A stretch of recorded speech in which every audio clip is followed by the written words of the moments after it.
Bonjour et bienvenue à tous pour ce deuxième épisode de Des pieds dans les bottes. Plusieurs d'entre vous m'ont demandé de faire une présentation du GI2E et des actions qu'il mène. Donc on va tout de suite aller à la rencontre de Yann Kemener qui est un chargé de mission du GI2E. Je vous laisse enfiler vos bottes et on se retrouve tout à l'heure.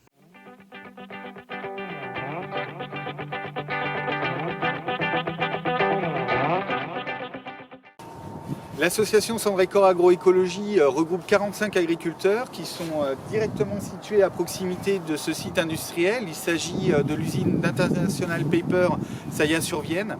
Ce site est une papeterie qui met à disposition des agriculteurs deux sous-produits de son process, des cendres qui sont issues d'une chaudière à bois et des carbonates de chaux, l'ensemble étant valorisé sur des terres agricoles. Alors concrètement, Sandrécor Agroécologie est labellisé GI2E, groupement d'intérêt économique et environnemental, et nos actions visent à travailler avec les agriculteurs sur des techniques qui vont intégrer de nouvelles approches au niveau agronomique, au niveau environnemental, le tout dans une vision agroécologique de l'agriculture.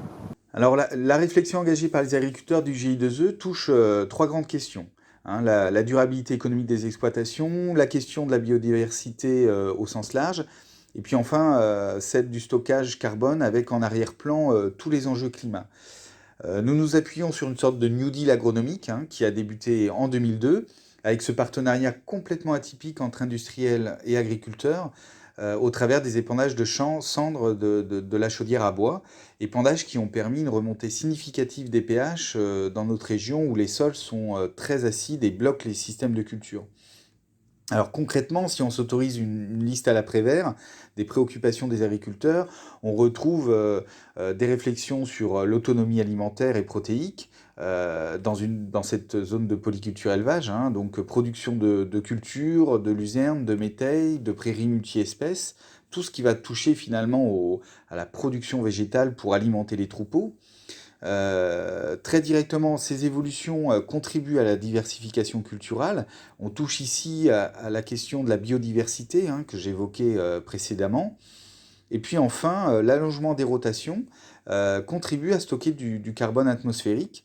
Alors là, c'est le fameux 4 pour 1000 de CO2 stocké dans les sols qui pourrait demain contribuer à maîtriser le réchauffement climatique. Finalement, c'est bien les trois performances de l'agroécologie qui sont combinées au cœur de nos actions et qui font notre travail au quotidien.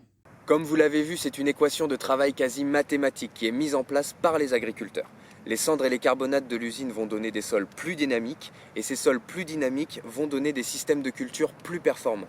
On reconnaît donc bien là cette dynamique qui se met au service de l'agroécologie dans les trois domaines, économique, environnemental et sociétal. J'espère que cette vidéo vous aura plu. Si c'est le cas, n'hésitez pas à la liker ou à la partager. On se retrouve très vite pour une nouvelle vidéo. Donc je vous laisse vous déchausser et je vous dis à très bientôt.